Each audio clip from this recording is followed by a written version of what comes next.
saamaynta dhalinyarada Soomaaliyeed ee TikTok ayaa heerka maanta ay joogtay heesta gaarsiisay Nimco Habe oo Soomaaliyeed oo fanka habigeedu ahaa 4 sano ka horna ku heestay heesa ogsoonow inaan ku jecelahay ana love you more than my life ana ahibbak ya habibi nakubemba mimi sana waa 4 luqadood oo kala ah Swahili, Carabi, English iyo Soomaali.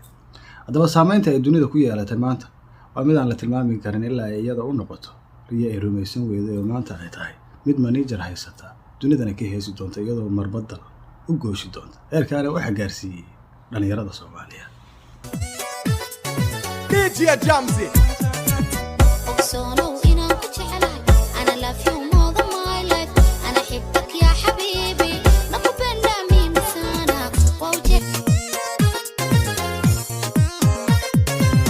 ogsoonow inaan ku jecelahay ana love you more than my life ana ahibbak ya habibi nakubenda mimi sana.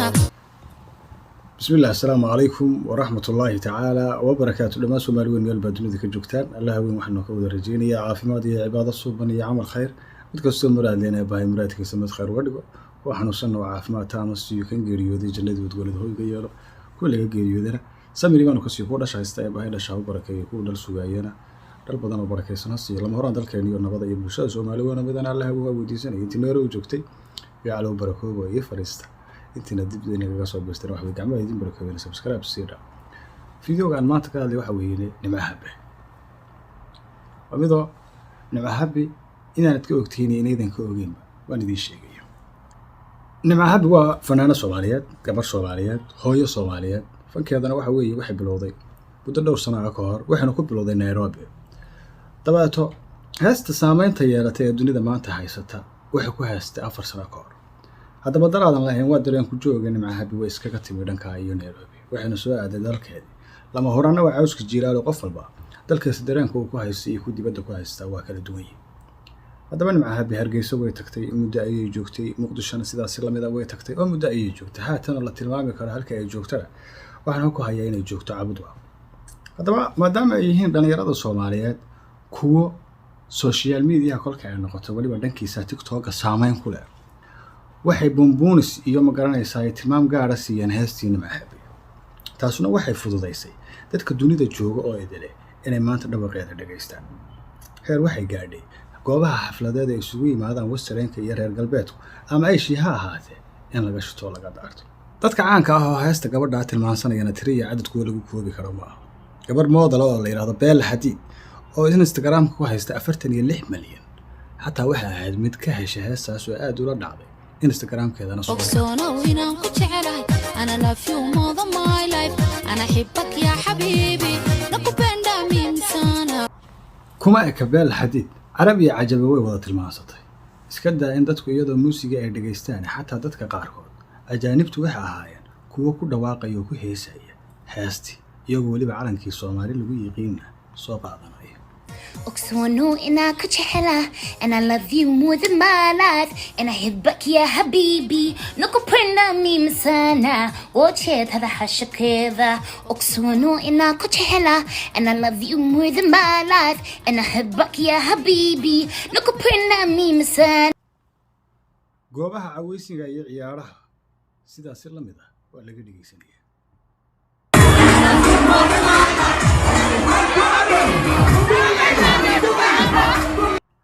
hal goob oo kaliya ma aha waa goobo kala duwan oo dunida daafihiisa ku yaal iyo dalal kala dheer oo aad u kala fog.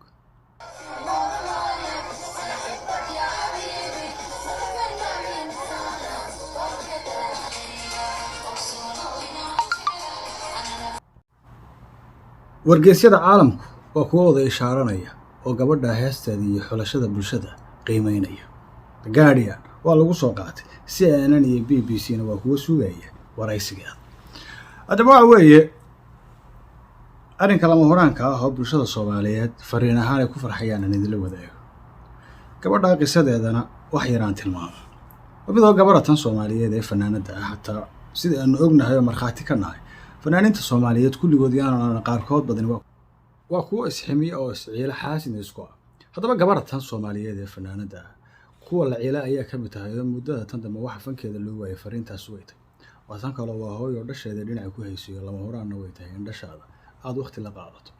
haddaba nasiibku waa wax cajiib ah. gabadhaasoo dhasheedii iyo dhallaankeedii la joogta fankana sidii hore aanu ahayn ayaa fariin soo gaartay oo lagu yiri London baa lagaa sugaya, dunida waad qabsatay, way qaadan weyday lama filaan bay ku noqotay. kolkaasaa la tusay dhalinyaradii Soomaaliyeed oo ku wada heesaya magaceeda iyo heesteeda iyo suuradeedii oo meel kasta taal.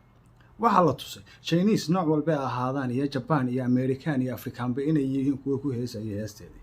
jaraa'idada caalamkuna ay yihiin kuwa sugayay sida ay waqti wada qaadan lahaayeen ama ay wareys wada yeelan lahaayeen. haddaba taas waxay fududeysay durbadiiba bulsho Soomaaliyeed inay la xiriiraan iyadii. dabeetana ay yiraahdaan waxaanu doonaynaa si kastoo aanu garab kuu siin karno inaanu garab kuu siino oo aanu heestaada heer aad ku gaadhay magaranaysaa idee dunida aad ka muujiso. gabadhii manager baa loo sameeyey, ilaahay kuma darnaadee UK buuna joogaa, bulsho Soomaaliyeed baana waxa weeye arrinkaa hogaaminaysa. waana dee mid magaranaysaa rajadeeda iyo riyadeedu waxa weeye sidii ay filanayso si ka duwan ay tahay oo dee festivaalada caalamka ugu waaweyn laga casuumayo oo heesteedana laga dhageysanayo. sidaan wada ogsoonahay dhalinyarada Soomaaliyeed iyo bulshada Soomaaliyeed wax walba ay boonboonisaaba heer bay dunida ka gaadhay.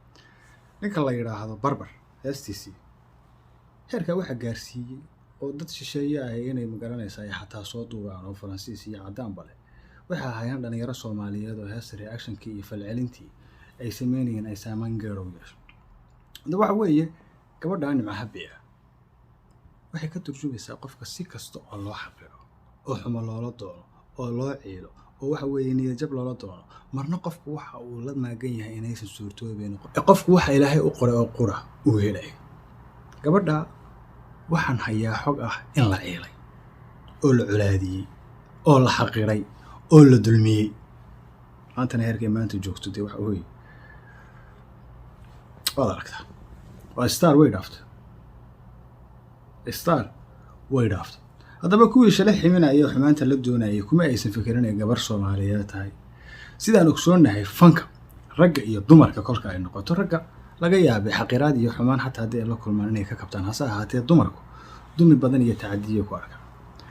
abwaana kuwa sheeganaya oo waxaa jira gabdhaha yiraahda haddaa rabto inaan hees kuu sameeyo ahoo mid ogolaada. gabadhii jirkeedii wuxuu ku bedelanayaa hees. ka hadduu Ilaahay ka badbaadiyo oo abwaanku uu noqdo mid xishoonaya kii muusiga sameynayay ayaa laga yaabaa gabadhii inuu ku yiraahdo muusikada tan waqti bay qaadanaysaa, haddii aad rabto inaan si fudud kuugu sameeyo dhaqsaa ahoo mid wax ii ogolaada. maaha qarash waxa uu rabaayo waxa weeye inuu waxa weeye wax macsi iyo xumaan uu la sameeyo ama jirkeedu doonayo.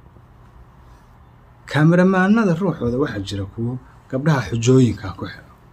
haddaba gabdhuhu faallooyinka iyo xumaanta ay arkayaan badanaa waa kuwo magaranaysaa idee ka tago oo yiraahda warbaayo ku aragtay iga tago cidna aanan u sheegin, ama kuwo tacadiga ogolaada.